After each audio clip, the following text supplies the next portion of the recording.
सत्संग सुनने का फल। भगवान ने इस सृष्टि का निर्माण किया और मनुष्य को सब कुछ दिया है, लेकिन वह उसका उपयोग सही ढंग से नहीं कर पाता है। यही कारण है कि वह जीवन भर दुखी रहता है। वहीं मनुष्य अपने पूर्व जन्म के बारे में सोचकर चिंतित रहता है। मनुष्य अपने दुखों को पिछले जन्म का दोष देता है। मनुष्य ये कभी नहीं सोचता कि उसके दुख की वजह भौतिक साधनों की कमी नहीं है, बल्कि उसका खुद का स्वभाव है। रामचरितमानस में 4 वेद और 18 पुराणों का सार मिलता है। जब मनुष्य अंदर से सुखी होता है, तभी उसे वास्तविक आनंद मिलता है। राम का नाम राम से महान है। राम नाम की महिमा अपार है।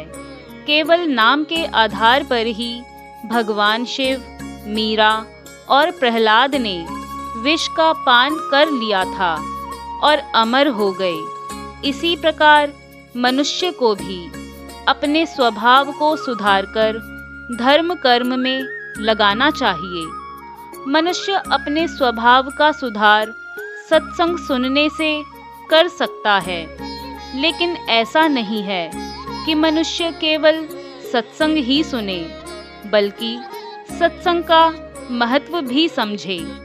सत्संग एवं कथा पुराण को भावपूर्वक सुनने से मनुष्य के जीवन में इसका सकारात्मक असर होता है।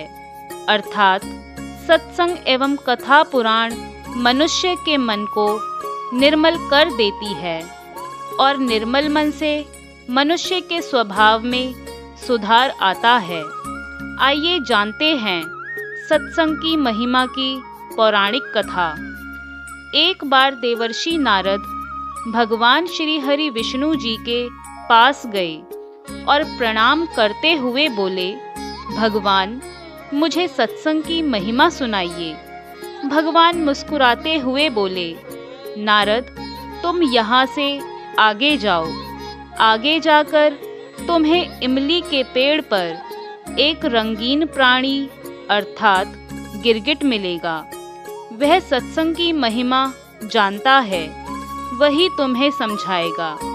नारद जी खुशी खुशी इमली के पेड़ के पास गए और वहाँ गिरगिट से बातें करने लगे। उन्होंने गिरगिट से सत्संग की महिमा के बारे में पूछा। सवाल सुनते ही वह गिरगिट पेड़ से नीचे गिर गया और छटपटाते हुए उस गिरगिट ने अपने प्राण त्याग दिए। नारद जी आश्चर्यचकित होकर वापस भगवान श्री हरि विष्णु जी के पास लौट आए और उन्होंने भगवान को सारा वृतांत सुनाया। भगवान ने मुस्कुराते हुए कहा, नारद, इस बार तुम नगर के धनवान सेठ के घर जाओ और वहाँ सेठ के घर में जो तोता तुम्हें पिंजरे में दिखेगा, उसी से सत्संग की महिमा पूछ लेना। नारद जी क्षण भर में नगर के धनवान सेठ के घर पहुंच गए और वहां जाकर नारद जी ने पिंजरे में बंद उस तोते से सत्संग का महत्व पूछा। तोता इससे पहले कुछ बोलता कि अचानक ही तोते की आंखें बंद हो गई और गिरगिट की तरह उस तोते के भी प्राण पखेरु उड़ गए। इस बार तो नारद जी भी घबरा गए और दौड़े दौड़े भगवान श्री हरि विष्णु जी के पास पहुँचे। नारद जी ने कहा, भगवान, यह क्या लीला है? क्या सत्संग का नाम सुनकर मरना ही सत्संग की महिमा है? भगवान हंसते हुए बोले, नारद, यह बात भी तुम्हें जल्द ही समझ आ जाएगी। इस बार तुम नगर के राजा के महल में जाओ और उस राजा के नवजात पुत्र से अपना प्रश्न यानी सत्संग की महिमा के बारे में पूछो। नारद जी तो थर थर कांपने लगे और भगवान श्री हरि विष्णु जी से बोले, हे भगवान, अभी तक तो पशु पक्षी ही अपने प्राण छोड़ रहे थे। इस बार अगर राजा का वह नवजात राजपुत्र मर गया तो राजा मुझे जिंदा नहीं छोड़ेगा। भगवान ने नारद जी को अभयदान दिया। नारद जी दिल मुट्ठी में रखकर राजमहल में पहुंच गए। राजमहल में नारद जी का बड़ा सत्कार किया गया। इससे पहले राजा को बहुत सालों से कोई संतान नहीं थी, इसलिए राजमहल में नवजात राजपुत्र के जन्म पर बड़े आनंदोल्लास और हर्षोल्लास से उत्सव मनाया जा रहा था। नारद जी ने डरते डरते राजा से उनके नवजात पुत्र के बारे में पूछा। नारद जी को राजपुत्र के पास ले जाया गया।